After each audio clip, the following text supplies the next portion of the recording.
Men, what is going on? Welcome to the Wisdom and Grit podcast. My goal with this show is to introduce you to the men who build the world and create lives of impact so that we can celebrate them and work together to fulfill the call of masculinity in our homes, our communities, and the world. I'm your host, Corey Huddleston, and on today's show, we're talking about something that's not a fun topic, but unfortunately, it's a relevant one in today's culture: suicide. Okay. Today's guest is by all accounts a man that has mastered the art of wringing out every last drop of experience from whatever opportunity is in front of him and using it to fuel his journey of living life all in. Aside from being the founder and executive producer of A Life Worth Living, a nonprofit organization that brings awareness, resources, and help to teen suicide awareness using film, television programming, and social media, he also prides himself on being a father, adventurer, lover, fighter, film producer, keynote speaker, and high-performance business coach. I'm not finished.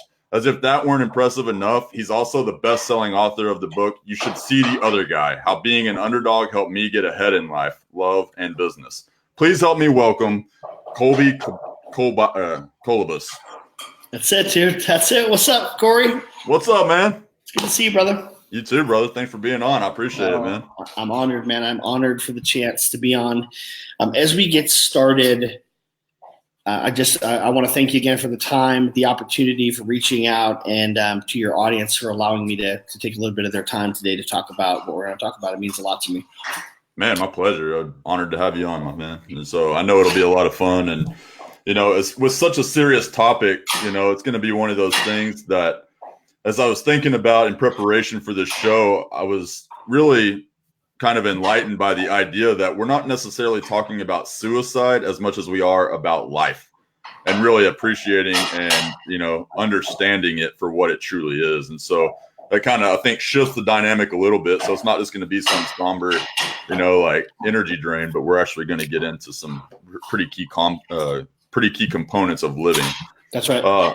So I guess my first question is to kind of introduce yourself and everything, but what is it like, because based on all the research that I did about you and kind of just from the posts and stuff that I've seen within your life and all that, like, you're a pretty active guy in life. You take life by the horns. I think for the most part, we all have our ups and downs and all that, but you tend to take a different approach to living. What is it that drives you to live life with so much intention, and where did it all begin for you? I think resiliency, right? Resiliency is probably the adjective that I would use. It's one of those things where we know people, we know people in our lives that have gone through, like, every time you talk to them, oh, I'm sick, I've got a cold, my car broke down. Every time you talk to them, there's something going on. And there's people that take that, and every time you talk to them, they whine about something that's happening. I have stuff that happens to me every day, all the time. Some of it's probably more of it's probably self-inflicted, but there's so many things that go on around me that I've just never had a victim mentality, dude. I've never not known that I was going to be able to do something. I think I'm naive and ignorant at the same time to know that or think that I could do just about anything in business or relationships or sports. Like, I just try to do stuff, and the older I get, the more ballsy I get. And I fail more times than I win, but I think the biggest part is the resiliency and the fear of never. I'm not a victim. I've never been a victim. Yeah. And it's you really don't know what's out there till you really kind of start to step out. And the older I've gotten, and the more heavy the things have gotten, like divorce and custody and bankruptcies and business changes and business gains and new relationships and all those things, the older I get, the more that I appreciate it. And I think now at 44, I'm really starting to kind of get into a stride of experience, as well as, I think, being more daring. Yeah. Right. And we can either let life happen to us, or we can let life happen for us and with us. And I just choose the latter, my man. Yeah. It's really all a mindset shift based on what you're saying there. I mean, Yep. That's pretty interesting that you're talking about you actually get more daring as you get older, which typically it's complete opposite. Like, what is it was that something you recognized in your life as being a problem, was not being bold enough, or was it just something that you've seen kind of naturally, progressively happen? No, look, let me give you an example. So one of the, A life worth living is two parts. One is the nonprofit base that adds resource towards teen suicide awareness. The second piece is a documentary series that we're filming right now. That's like, if the best way to explain it is, think of Anthony Bourdain's Parts Unknown. It's like that, where I go on a motorcycle and in an RV. I've got my fiance, I've got my family, my kids, and we travel around the country interviewing people that have been affected, communities that have been affected, but then also people that are doing stuff about it. Okay, so it's not, like you said, it's not just the somber part of suicide. It's what's causing it, why is it happening, or who are doing things about it that you might not be aware of. And in this, to me, it's very experience based. Yeah. So as a kid growing up, I was surrounded by love. I grew up in Utah. I was outside a lot. I didn't camp. For whatever reason, dude, I just didn't go camping a lot. I've been camping a handful of times as a kid. One of the episodes that we filmed is a survival camp for troubled kids that have addictions to technology and to porn and like sex. And they have them literally out in the middle of the mountains, living out of a tarp, a backpack, a tarp, a sleeping bag, very bare essentials. Like you're carving like utensils to eat out of wood, and you're in the middle of nowhere. And there's a process and things that you follow. We could talk about it later, but for instance, I got dropped out in the middle of the desert for 2 days to live on be part of this experience. And it's the growth that comes from that. When I told the guy who founded the organization in our interview, like, dude, I've been camping like twice, and it's like I love it. I just eat it up. It's we're doing a piece on action sports. I grew up skateboarding. I have never ever ridden a BMX bike. I rode my friend, a good friend of mine, Cody Hennings, who runs a company called Safe Travels. We just did a motorcycle trip from Seattle, Washington to Banff, Canada, and back. Like we got back late yesterday, and he's an old pro BMXer. He has his bike with him all the time. I jumped on his bike. It's the first time I've been on a BMX bike. We're doing a thing on action sports, and in that, we're gonna interview athletes with head injuries that have led to CTE, that's led to suicide.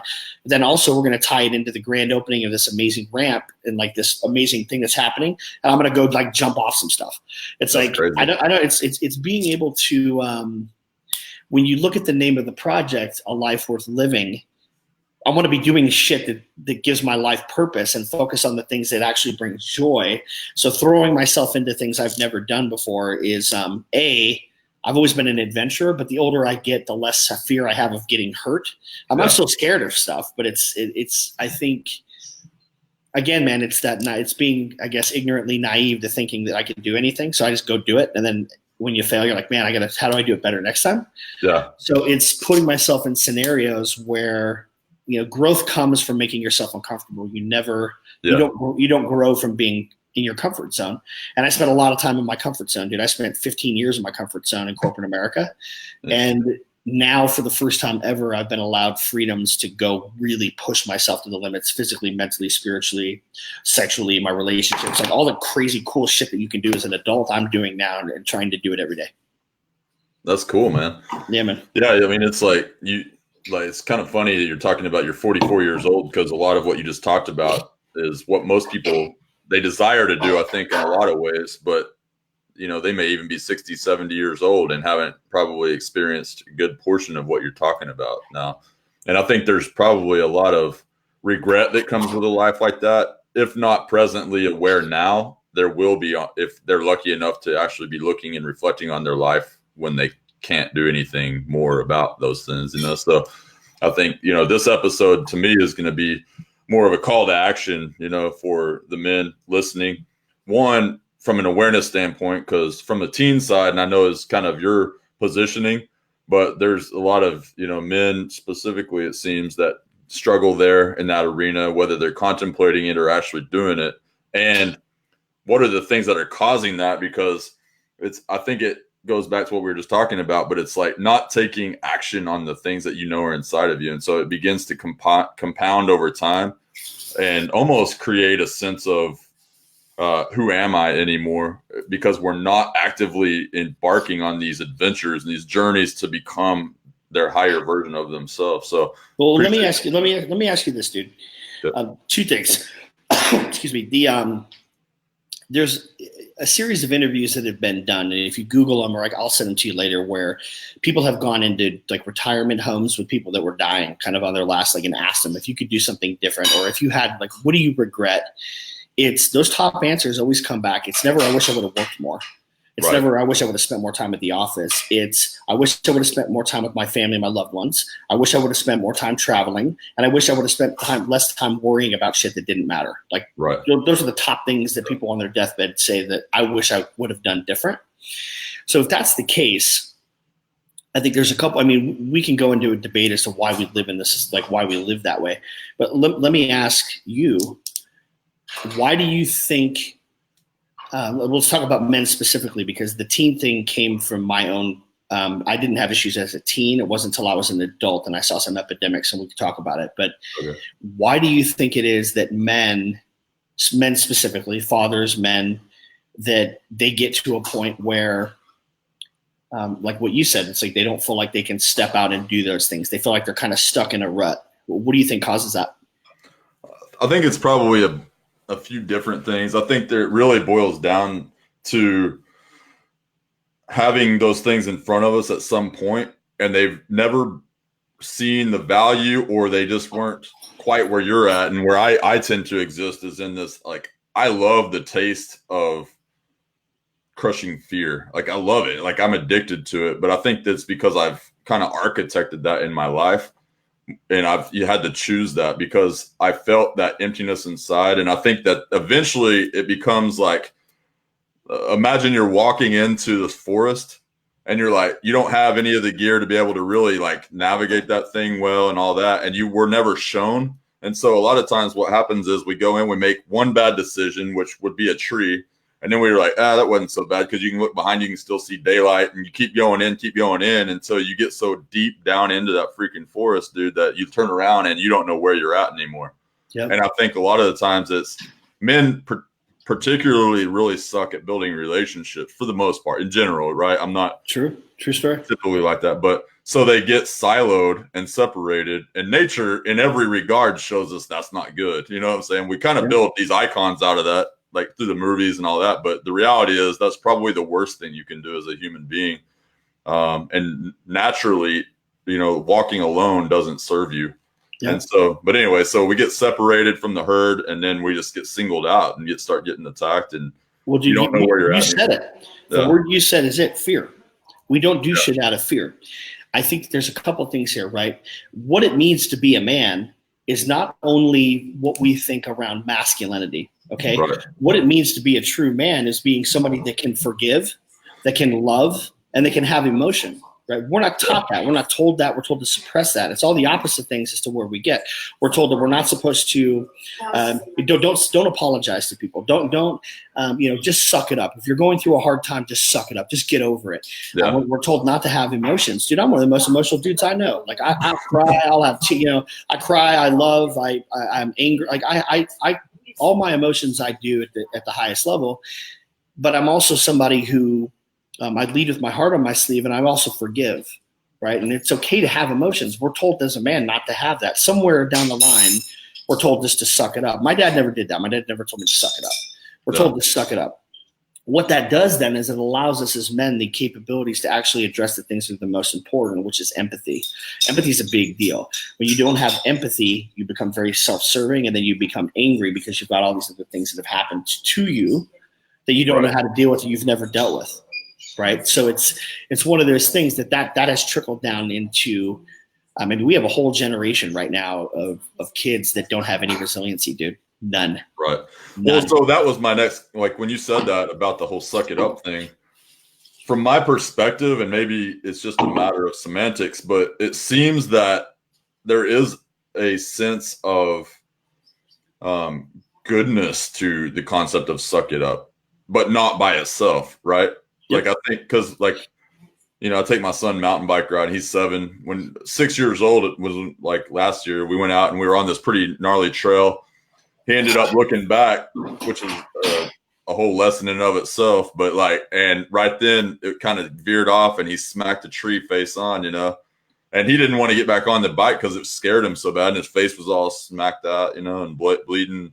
I was like, son, we're back in the woods. You don't have any other option. You've got to get back up on this bike and ride out. So you've got to own this, or you've got to, and so eventually he got back on and started going. I wasn't telling him not to cry or anything like that. I totally let him experience the emotional experience of that, and I was like, but there was a powerful lesson in that about keeping your eyes forward, man. Don't look back. Like, go, your eyes were meant to look forward, so go and push through. But so anyway, I think there is dude, there's a big difference on what you're saying and what we said. No, it's when you are faced with what you're teaching your son is resiliency. Okay. And cause and react, right? So like if I'm riding my bike and I turn around and bam, I hit that tree. Well, I know I need to be looking in front of me. I'm 7 years old on a mountain bike. He's your son. Anytime youth or women get hurt, immediately there's something inside of me that like I want to help, like right away. Yeah. It's being able to bond with your son in the moment of, you hit a tree, you got a life lesson to learn. Like, bro, we got to get out of here, dude. Like I'm not putting you on my bike and carrying you unless you're seriously injured. Like we got to get out of here together. That's resiliency. That is resiliency. That's a lot different than saying, hey dude, brush it up. Let's go. Right. It's one of those things where like you're trying to talk him through what had happened. Yeah. The flip side of that is when you start to look at, here's a great example on a non-physical level. My parents got divorced when I was 13, and dude, it was that's a very tender age for boys' development and girls' development. That teenage, right? I remember I hadn't seen my kids in probably 6 weeks, and we could talk about divorce and all that. It's another episode, but I remember sitting my kids down at the time were 9, 7, and 3. And allowing them to feel and just asking them, like, how do you feel? You're angry, you're sad, you're confused, you're upset, you're excited because you're in a new place. And all 4 of us sat there crying. My youngest didn't even know why he was crying. He just saw his brother and sister crying and allowed them that space to feel. I don't care what it is you're feeling. All of them are valid. You're having probably all those feelings at the same time. I didn't have those discussions, man, when my parents got divorced. It was like, this is the new norm, and like the unit was separated. Yeah, not even suck it up. We just didn't talk about it. Yeah, we didn't talk about what it meant to have feelings, right? Yeah. So I think the allowing when you start to come into what's happening with our teens, if you circle this all the way around, is we've got a generation of kids that don't have resiliency. They aren't forced with being outside running into trees. They don't have that experience because they're on their devices all day. And they're not outside being physical and putting themselves in positions that force them to overcome adversity. That's one. The second piece is we have a whole generation of parents that also didn't have to do that. So they don't have the experience as well. So it just kind of gets glazed over. Yeah. We're looking for immediate dopamine hits of acceptance. Now it's 24 hours a day. And when we don't get that acceptance, we feel that our self-value is lower and lower and lower. And now more than ever, based on where technology sits, we've got a whole generation that are under attack. We're to the first time in human history where we are going backwards on how many humans are being, like how many births are happening. Like births are going down in the US. Really? And it's like, we have a whole, like we've got more deaths than births. And it's this weird shift it's one of the first times ever, I think, in human history that we know of that's actually happening because I mean, suicide is the number one self-preventing. You can stop suicide from happening, right? It's one of those things where when you start to dive into it, there's a lot of different factors, but at the core of it, resiliency and acceptance seem to be some of the underlying factors and support, right? We're always looking for somebody to, the biggest issues we have as adults usually can be tied back to some kind of relationship we didn't have with our parents or significant others. Yeah, that makes a ton of sense. Yeah. When you talk about your upbringing a little bit, was there a defining moment in your life where for you that you were, because you've got a kind of a history based on what I understand about you, that you've been like kind of coaching people for a long time. You've had like this desire to kind of push in and really light people on fire. I'm like that too. So you and I, we have a lot of similarities actually when I was doing this, but like was there a single moment that you remember kind of growing up where that was like, dude, this is what I was born to do? Or was it just kind of how you always were? Or yes and no, right? I feel if you wake up every single day knowing that you were made for something bigger, like that part of that's the entrepreneurial spirit. Part of that is self-awareness. I felt that way since I can remember. Like I always felt like I should be doing more than what everybody told me I should be doing. Like there's a social construct that we're told to live in, and I knew that I was supposed to be doing something else. So I've always been kind of an outlier, an outsider, a misfit, somebody who didn't fit in. I just always woke up feeling that way. Yeah. I'd say one of the big turning moments for me, I was 14 or 15. And I was a deviant as a kid. Like, I was painting graffiti and doing like just stupid things. Never hurt anybody, just like stupid things. And I remember I had taken this car from a church parking lot. They were doing these family campouts. We were having a load up. We didn't go, and I took this guy's car. He asked me to park it or put the keys somewhere, and I took the car on a joyride and whatever. And then I got in trouble for it. And I remember that process of as a juvenile, like going to the juvenile detention and all that. As I got through that, I didn't want my life to be that way. And it wasn't at that moment I made the decision to like make good choices, because I continued down the path of making stupid choices for a while. Yeah. I was given the opportunity to speak at a church group of kids that were my age. And it was to talk about what I'd learned through specific things and decisions I had made, because I was the black sheep, and a lot of these kids they hadn't been caught doing stuff that I had been doing. Right, yeah. And I remember getting up in front of a church group, a Boy Scout group, I think it was. And there was probably 50 kids. It was the first time I ever did public speaking. And I wasn't nervous. And I was just sharing things, like I was sharing the stories as I could as a 14-year-old, in trying to motivate these kids into not doing the things that I had done, or if they were going to do it, here's what the lesson was that was going to happen based on my own personal experience. And I think it was at that point, I really got asphyxiated, I guess you could say, on, I don't know what the adjective would be, but I really got a drive for, I only talk about stuff I've been through. I don't talk about I don't talk about theory. I talk about action, things I've done. Yeah. And in that moment, it was one of those things where what I realized is there's a lot of people out there that are going through things that I've been through that we're just not talking about. So how can I use the things I've been through to help others either make better decisions or at least be aware? That's good. And the reason I asked that question, and there was a point to that, because you answered it swimmingly, because of the idea that the bad things that happen to us should be hidden or swept under a rug or like that. And really, and what I captured from a lot of kind of just doing research on you is that you're not afraid to let those bad things kind of act as a platform to actually change other people's lives.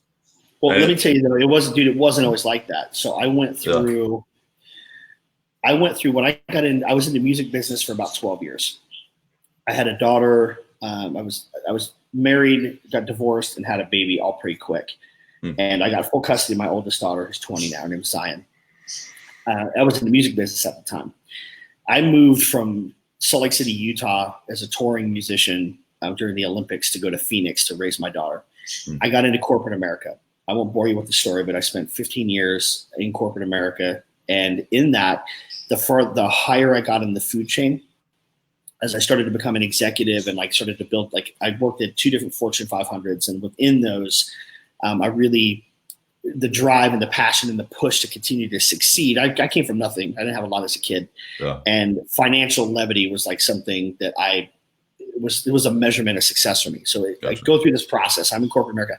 Dude, I spent 15 years for $20,000 hiding my name from Google searches. Because when you used to Google search me, I think it's probably still the same way. When you Google search me, you'll see 4 mugshots that come up. And in those, one was picking up a best friend who was a cop who had been drinking. And I had a shot with him at the bar, and it's a zero tolerance law. I did a U-turn and they got me. Mugshot. Charges were dropped and dismissed, but it still shows up. Other one was graffiti. Other one was some kid we were with when I was 17 stole a video game and everybody got in trouble. All the charges were dropped based on what the fine, but needless to say, they were things that I was ashamed of. Yeah. When I finally stepped back and said, fuck that, these are things that have made me who I am, and I'm tired of hiding from them. I'm not going to fit inside this old box because I've had life experiences, right? Yeah. In that process, I started publicly speaking. I used to do corporate speaking on technology things. And then as that started to shift towards speaking about kind of stuff that I've been through, I remember there was a guy who really was out to get me, who was on social media, he would post pictures of my mugshots and say mean things about me. I was spoke at a conference. There was 10,000 people. Dude, I wore a shirt that had my mugshot on it. That's a shirt that I wear. It's like, listen, I'm no longer going That's to let awesome. the things that have happened to me define me in the public opinion. I wrote a book, dude. The book that I wrote was about all the shit that I've been through, the stuff that should have killed me, and what did I learn through each one of those things? Yeah. What were the lessons I learned? Actually, how did I become stronger at it? And by bringing those things to light, what you realize is this. I have an activity that I do. I've done this for the last 2 years. I've done it in front of groups of 15-year-olds, and I've done it in front of groups of the average age is probably 65 construction workers. I will ask them by show of hands or by stand up if these words have been used at you, to you, or in your general direction. You're a loser. You're an idiot. Those are bad ideas. You're making bad choices. Look, by the end of it, like everybody's standing up. We're more similar than we are dissimilar. Yeah. We think we are the only ones that are going through the shit that we've gone through, and we're on this little island all by ourselves. What we don't realize is everyone around us has a story and has gone through something, and by bringing that to light, I allow other people the permission to forgive themselves, to also embrace the things that have happened to them, if that's what they feel, or or because of them. Right. It allows them to see that somebody else has gone through stuff and is no longer afraid of it. And the older I've gotten, and the more things that have happened, the more publicly I've spoken about them. My claim to fame online, dude, wasn't when I had a bunch of shit. My Ty Lopez here in my garage moment was very much like this. I was in my kitchen. Everything I owned was in boxes behind me, and I talked about how I was getting a divorce and moving out of my house, and I was going to start filming a video every day about building a new company, and I didn't know what I was going to do, but I was going to do a video every day, right? That's cool, man. That's how people got connected. It was the real stories of how what happens. When you look, I think they rally around that too. They do. Yeah. People want to see. I mean, people want to see the underdog win. Right. Right. Yeah. When you look at how that ties to the topic of suicide, as an adult, man, I've had some very dark things happen. You know, the most recent was the divorce that I went through. It wasn't the divorce; it was the not being with my kids every day. Like really, that's a piece of contention that I still struggle with. I know that that's not the way it's always going to be, but as it's happening. Not understanding what it meant to be in an abusive relationship until you're out of it. And the second piece is being able to understand the situations that you're in and getting clarity as you step out of them. Mm-hmm. There were some times it got really, really dark for me. As those times got dark, I was, steps away from going through what the process would be for suicide. Yeah. As this is happening in parallel, I get to a point where like I'm one decision away from like this is going to be it. I start laughing at myself. Like, God, you're an idiot. Like, why? What are you doing? As that's happening, literally the next day, my fiance's oldest daughter and I are having a conversation at dinner where she asks her mom, "Did you see the Facebook Live of the kid in my class who killed himself?" And I was like, "No." I got up. I was like, "Nah, I'm not watching that." I refused to. It wasn't the video of him committing the act. It was the video of his testimonial and his manifesto of like why he was leaving. Wow. And then he died shortly after. What I noticed were, I'm in a tiny community, dude. I live in a place called St. George, Utah, in southern Utah. It's called Washington County. In Washington County, we had like 11 suicides that were teenagers in high school. Then it started to drip down to 11-year-olds. And I was like, what is going on? As a man, I know that like as a teenager, you have this set of stress. As an adult, you have it magnified times 100 because now I've got a family, I've got financial responsibilities, I've got a job. It doesn't get easier. Right. So as I started to dissect what was happening here as a man, from my perspective, down to what was happening here, there was a disconnect. Instead of simply talking about it and saying, "Hey, man, this sucks," my fiance and I said, like, let's do something about it, which not only started the nonprofit, it also started the show for us to go into communities and have discussions that aren't being had because it's a tough one, right? When a teenager decides that now's my time to go, why is that happening? And then who do you blame and how do you stop it? Seems to be kind of the process. And then we talk about it after the fact, call an 800 line for help. No, like that's not the answer, right? So in that, it went from my own experience being in one of the darkest places in my life to realizing, okay, that's not right. But also hearing that it was happening at such a young age. I never thought about that kind of stuff when I was a teenager, man. I was too busy skateboarding and running around getting into trouble. So here, why is it happening? As we start to dissect that, it's there's a bigger story that needs to be told here. From not the woe is me, there's people dying. It's the how can we shine light and give people a reason to live? So when you've been that's fascinating, by the way. So when you are working on this, have you taken a lot of time to understand kind of what's driving suicides now, or is that something you're intending to find out on the road? Or So, well, let me be clear too, Corey. We're not going to solve it, and my goal is never to prevent. We're not going to present a bunch of things to go do and answers. Right. What we're doing is asking different questions. Yeah. Right. And when you get into it, I know where you're going, right? So the next question is, why are kids doing it? I think when people in general, but I mean, kids, anybody. But well, I think you start to look at it from a couple different angles. You've got one, you've got scientifically, as we start to break this down, it starts at a very young age on how we're medicating and feeding our kids. Yeah. We're really quick to put our kids on very strong psychotropic drugs when kids' brains are still developing, and we don't know what the outcome is. The pharmaceutical companies first, and doctors, that group in a whole. I think that there's a whole lot of collusion to quickly throw pills at things that diet, being outside, and reducing technology and distraction can address. Right. I'm a kid who has ADD. I had ADD growing up. I have ADD. People that know me are like, dude, like my tribute to success is because I have ADD. When they do the behind the scenes, why are you successful? It's because I can do a ton of shit at one time and I don't get overwhelmed. I can think about different stuff. But if I don't make lists, dude, I'm a mess. Yeah.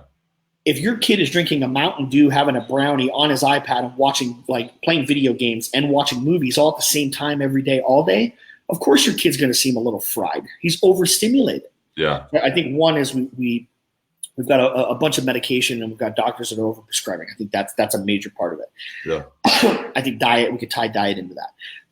The second piece is acceptance. We have kids that are dying for acceptance and 24 hours a day, they're on this. So they're influenced every day, all day. When I left school, if I was getting messed with, I didn't know what bullying was. There was guys that didn't like me and I just stayed away from them. Right? You got into fights and after school, I wasn't in those social circles. I didn't see them unless I was at school. Yeah. Now it's this all day long. Yeah. And it's very different between boys and girls, right? Girls are what we see with younger girls, teenage girls, is they're using they're looking for acceptance one way, and boys are looking for acceptance and validation another way for different reasons, right? That's why obviously, they're going to be different. I mean, when you start to look at technology, what technology is doing and how technology is doing, so it's acceptance, right? Where am I getting it? Acceptance, and am I getting it fast enough? Yeah. Right.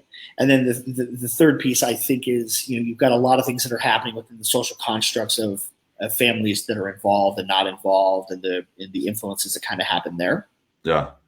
But I'll say something. It's a conversation I've been having with a gentleman. His name's Dr. Dan. Dr. Dan is one of the creators of, it's called the Wilderness Program. It's like these programs that take kids out into the wilderness. Wow. They put them in very uncomfortable situations to break through and give them resiliency that they don't have today. And in those moments, they introduce therapy, very intense therapy, to get them out of what they call emotional vacations. Meaning, we as adults even are stuck in a specific time of trauma on something that has happened to us, and that's why we make a lot of the decisions, choices, and act the way that we do.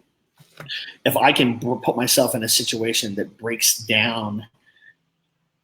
gets me to a point to break down that specific time and what forces me to feel and act and think the way that I do, and then through being uncomfortable, doing things I've never done before does that, and then having therapy infused, right? So I'm having these conversations with Dr. Dan, and what if we look at it like this, Corey? So if your son says, your son or daughter says, I'm going to kill myself, what do people tell them? Don't do that. You're going to be missed. That's a bad idea. I mean, are people actually asking that or saying that? Or people say, yeah. 4 out of 5 teens that commit suicide. I don't like to use the word commit suicide, but choose to end their life through suicide. Right. Because committing is like a crime. You're not committing a crime, right? You're making a choice. The 4 out of 5 teens show signs. They've asked for help. Okay, so in that, it's 3,041 teens every single day attempt to take their life through suicide. 3,000 kids every single day. That's in a 24-hour cycle. That's 1,200 kids every day, every 12 hours. The time you're at work have tried to kill themselves, right? The warning signs that are in that, what if we looked at it a little bit different? What if I said I'm a proponent of suicide? Like, what? What do you mean? You're a dick. No, I think that suicide is actually probably the right way to go. What if instead of me telling you, no, you shouldn't do those things, I actually embrace the feelings that you have right now, because this might be the first and only time in your entire life that you're actually fucking living. That feeling that you have of everything is coming down on top of me might be the first time in your entire life you've ever felt anything. Yeah. Who am I to tell you not to have that feeling? What if suicide is not end of life, but it's end of the life that you currently are living based on the circumstances you're in? Meaning, I don't want to feel this way anymore. So I want to kill those feelings off, and I want to step into a life worth living and having purpose versus the life I'm currently living, which is now wanting me to end it. So it's not physically ending, it's ending the set of circumstances that make me feel the fucking way that I do, and giving myself room to birth a life that I'm meant to be living versus the life I feel I'm stuck in. That's the conversation we're having, dude. That's a badass conversation. No, I totally hear what you're saying. That's awesome, man. Like, I had a question kind of built around that whole thing of like what you were calling emotional vacations, but there's a lot of people that are kind of existing in life that maybe they haven't pulled the trigger in a physical way, but they did a long time ago, and they just kind of just exist in life. Like you just hit on it. How do you, like, I guess it is just hearing them, but like whenever somebody's like that, maybe they're not actively seeking to go pull the trigger, or they're not even looking for help per se, but they're just kind of existing. Like, is there a way, or have you ever thought about how do you get those people to reconsider where they're at and to actually taste life again? I think a lot of times that's a great question. I think there's two answers to that. I think one, what gives your life meaning? Like, what do you really like to do? When I had the opportunity to spend 6 months or so working with young boys at a boarding school. I would say young. My group was 16 to 18.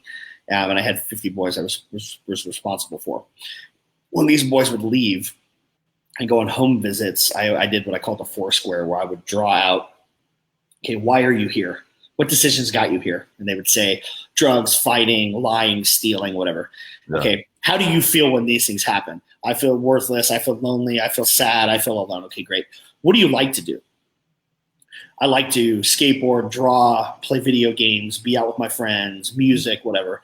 And then, okay, what are the triggers? So when these things happen, when do I go here? So when my parents tell me no, when I get bad grades in school, when I do drugs, I feel, my serotonin levels are down, so I feel more depressed. And what are the triggers? So I know when these triggers hit me, these are the things I'm going to do.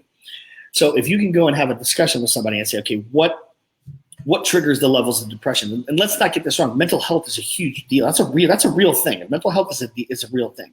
Yeah. How we decide and choose to deal with mental health is a different discussion. But when you can get into, because a lot of times kids are going to tell you they don't even know what makes them happy. Even adults, dude. You don't know what makes you happy. You've been in this hamster wheel. You don't know what makes you happy anymore. Right. I can tell you, being outside has been the number one thing that's healed me through the hardest traumas I've ever had in the last 15 years. Being outside this last year has absolutely saved my life. Second piece, what makes me happy? Being around my family and doing stuff and being involved. Putting the phone down when I'm with my kids and drawing and coloring and doing and laughing. That's important to me. And surrounding myself with people that bring life to me, like my girl or my best friends or my dog. It's like things that bring me joy. Yeah. So when you bring it down to the teen levels, that's as an adult, is make a list of things that make you happy. And then when was the last time you did those things? Right. Yep. And then proactively living in a time to make decisions to go do that. And that means I started riding a motorcycle. I'm 44. I picked up a motorcycle for the first time ever at 40. And I think I've done well over 30,000 miles in the handful of years that I've had a bike. Dude, that's awesome. You're never too old to start doing new things. So what are things that maybe you don't know even bring you happiness, and step outside that comfort? For kids, it's finding things that like being outside, dude, I'm telling you, man, being outside is a big one. Unplugging and getting outside, and then community. Community is really important. Yeah. Experience and community and acceptance is what we all desire. So what are the specific tactical activities that I can go do, whether it's the skate park, playing basketball, going on a hike, getting away from the current norm to allow myself the opportunity to not be distracted and to kind of feel what's going on around me. So good, man. I hope guys listening are taking notes, man. This is good stuff. So in your opinion, is life just a series of things that happen, or like to whether we're lucky or not? Is there more of a destiny to it, or do you think that it's something that we actually architect? And if so, is there a system to creating the life that we want that very few people know about? Oh, dude, you've got like 3 questions in that question. I know. So the bigger, what's the essence? I mean, is life happening to us? Is it more of like we were created? Like, is it destiny, or are we like legitimately? It's probably a mixture, I'm thinking, but to some degree of some of all of that, maybe. But or is it more of a method that we exist in? Which I think you might have touched on that recently, just in that last answer. But well, the bigger question and the bigger picture here is what happens when we die, right. And the answer to that is, I don't know. I'm not going to be here to be part of it. Maybe my energy lives on. I don't know. I won't be here. Like when you die, you don't know. It's how am I present every day to live, right? And can I architect a life that I would like to live? And is something happening? Is stuff happening to me, or can I kind of create? Can I create better? I'm a big believer in visualization. I don't want to say manifestation, because that means like if I think it to come, it'll come. Yeah. It's manifestation without action is life coaching, right? It's like buy my program and I'll tell you what to do for $9.99. There's got to be specific. I don't want to throw life coaches under the bus. The bigger piece is, for me, I can't think. I'll tell you in story format. I had the opportunity to speak at a real estate conference about my life experiences and how I leverage those in business. You would think, how does that have anything to do with real estate investment? It's how do you differentiate yourself in your market is through the stories and the experiences you have, and people are looking to connect. Yeah. Right? People don't connect with business; they connect with people. Right. As I went through that, I got done. We're having lunch. And the guy comes over to me and he's like, "Hey, man, like, what's your 3-year plan?" I was like, "I don't have a 3-year plan." And he goes, what's your 1-year plan? I was like, I don't have a 1-year plan. I'm like, what time is it? He's 12:45. I said, we've got to be back in that room at 1. I have a 15-minute plan. My goal in the next 15 minutes is to finish this food and not choke on this food, and like I'm gonna live. But I'm also listening to all the conversations, and like I'm being as present as I can for the next 15 minutes for the things that are going on around me, because I know the next change in my schedule is at 1:00. And they thought that was really profound. And I'm like, listen, dude, I'm not Yoda. Like, I don't have this shit figured out. Let me be clear. There are a series of things in my life that if I choose not to be involved in, like paying my mortgage or going to court for custody, like the things that I have to absolutely do, if I choose not to do those things, decisions will be made for me. Right. That I'm still participating. I'm just choosing not to do anything, right? Yeah. I knew it, but I know in the next 15 minutes, I have done enough to align with the things I have to do that allow me to be completely present in this 15 minutes. Worrying about or making a phone call or doing something else is not going to change the major things I have to do in my life, because I'm doing those things and I'm making decisions on the bigger picture that allow me to be present today.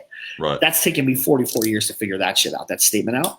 So I think I slice my time up into sections. I don't do full days, weeks, months. There are things I do, like I have long-term goals and strategies. Yeah. And my goal is, how can I construct a life in the moment where I'm living in sections to be fully aware and present of what's going on around me without letting the future things I can't control, like, dictate how I make decisions. Yeah. And that's choosing not to participate in the social constructs of debt and bad relationships and things that everybody tells you you're supposed to do.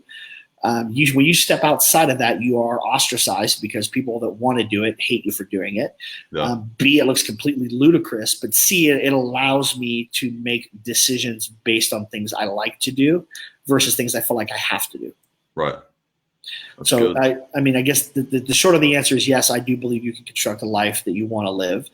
And I think by making the right decisions, A, reduce carbs and sugars and bullshit in your diet, drink more water, and get outside. I think if you start there, Yeah. Do things that make you uncomfortable. I try to do something every day that makes me uncomfortable. If you could do one thing a week that makes you uncomfortable, new things, learn how to play a musical instrument, get outside, get a motorcycle. I don't know, something makes you uncomfortable, and then spend time with those. Make sure you spend time with those that mean the most to you.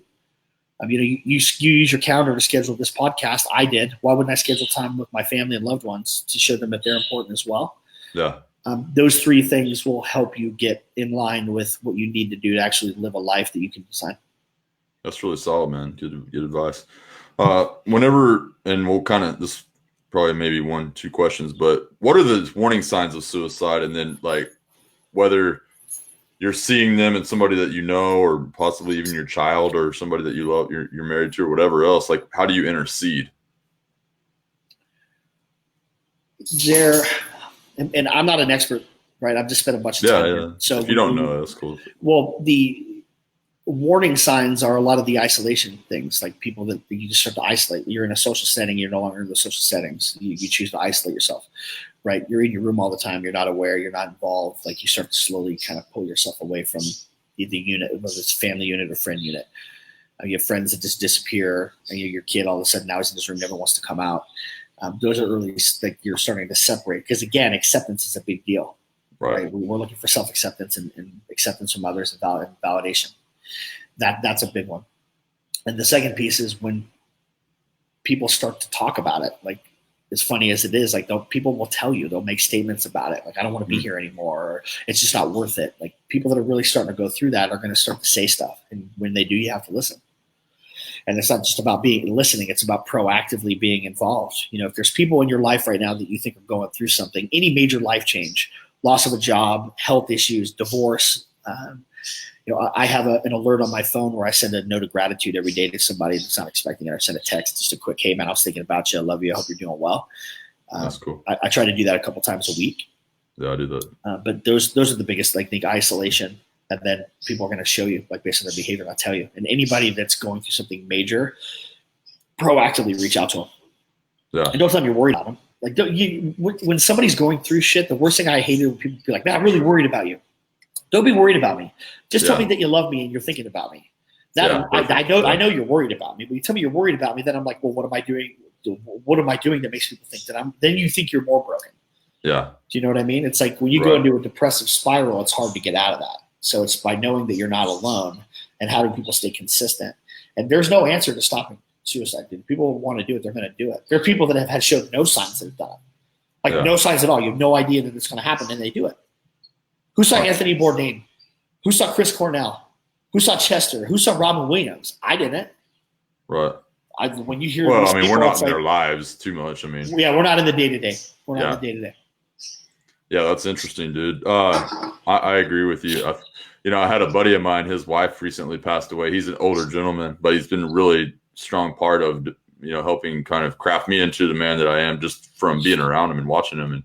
And anyway, his wife passed away, and it was weird because I didn't know how to respond. I didn't know what to do. And it was one of those things. And this was recently, and I was like, man, this is really something that we need to talk about as men too. Because it's like, how do you engage with? You can't just withdraw like I did. You know what I'm saying? I did that, and unashamedly I did. And I told him, I said, look, dude, I didn't even know how to. I didn't know if you needed time to kind of just go through this. I knew you already had people around you and all this kind of stuff, but I was thinking about you, all this. And he goes, man, he's a pastor, an older guy. He's written a bunch of books. Awesome dude. And he was like, look, Corey, I've officiated funerals and all this, or whatever. I guess that's what you call it. But, and I've been around this forever. And he goes, I still don't even know what you're supposed to do, really. And he goes, but the thing I can tell you that would have helped me the most was just call me or text me or something and say, hey, dude, I love you, and I'm here if you need me. That's it. It doesn't have to be some grandiose show of emotion and crying and all that. I'm personally not much of a crier. Who knows if that stems to something deeper? I don't know. I get one of my buddies always busting my balls about that, but it is what it is. I gotta tell you, man, I got a good friend of mine who's at my house now, my buddy Cody, and our buddy Nate. When I was going through the divorce I just went through, those dudes would reach out to me out of nowhere, like consistently, and I would even blow it off. It's because I was kind of, we all deal with grief our own ways. But it's the consistent. I can't, and I've talked to those guys about it. Like, I can't tell them how much it means to just have it, like, just a quick, hey man, I'm thinking about you. I hope you're doing well. Love you, dude. Yeah. Like that kind of stuff. Like your friend said, it's like all you're looking for is that one little, like, hey man, like, I know you're going through some stuff. When it's time to come up for air, like, I'm here. And then when I felt like I wanted to talk about it, then I could have those honest conversations. And I wasn't at a place to talk about it when those things were going on. So just knowing that somebody on the outside was thinking about me helped me get through it. Yeah. And legitimately taking time to really kind of feel that with you. Yeah, for sure. That's right. Dude, Kolby, man, I know you got to go. We went a little bit over. You said you had some time, but I appreciate you hanging in there, man, and just being an awesome guest and diving in is being real, dude. That's such a refreshing thing, and I love it, so appreciate you, man. Oh, dude, I'm absolutely honored. We will always be fundraising, right? There's two sides of what we're doing. One side is to help us get the next 3 episodes done for distribution. So we're doing the pilot now. We're going state by state. So we're doing Utah. It'll be Utah, Nevada, Arizona, probably California, but those 4 states for sure. And as we do that, our first goal is to, we got an RV sponsor. We're going to be in an RV and with the Harley, driving around and meeting with people. Is helping us get that done, right? We've got experts on board. We've got interviews lined up. It's, it takes money and time to get to those places. I'm doing a bunch of the editing and filming myself. I've cut a lot of the expenditures down. So the big push for us right now, dude, if there's any call to action, if you go to life, not a life, but lifeworthlivingtoday.org, you can see everything that we're doing. There's a donation. We have a very modest goal to raise to get us on the road to finish the next section. That means the world to us. And you can find me at any social media handle at I am. So the letter I am, M as in Mary. So I'm Kolby K. So it's KolbyKay. You can find out kind of what I'm doing on Instagram and Facebook are where I'm most active. Yeah, man. Well, dude, I want to encourage everybody to go and help out with that because this is such a worthy cause and bringing awareness to it, because the reality is that on a daily basis, we're just not paying attention to it. We got our own problems, our own things, but there's a lot of people out there that are suffering. And to what Kolby was talking about earlier with the more that these generations are being raised in technology and, just completely saturated with distractions and achievement, of like having to try to be like this person and getting bullied or all the different things that are taking teenagers out and kids out and making them kill themselves at young ages, which is heartbreaking. I can't even imagine. I don't even want to talk about it, if it were my kids, but also as men and women and adults, that feel like they don't have anything left to live on. And so a lot of times it's just a matter of knowing like, hey, you're not alone in this and there's a way out. And it's like, it's all it takes is a single minute. I mean, inspiration's weird like that. Right. So to see something that changes their perspective can shift their reality and keep them alive. I mean, it's worth it. So this is a worthy goal to be a part of. And you said it is a 501c3 too. So it's a tax we're a deduction nonprofit. too. So everything that you donate is 100% tax deductible. So cool, dude. Well, I'll definitely put that on the link to that also on the show here. And then when I upload it to YouTube and all that, but cool. Thank you so much, man. I appreciate you. And thank you to your family and everybody for letting me take your time away. And man, we'll be in touch, dude. I appreciate you, Corey, man. Thank you again. It's an absolute honor to be here. I'll talk to you soon. All right, brother. Thank you. All right, brother. Later.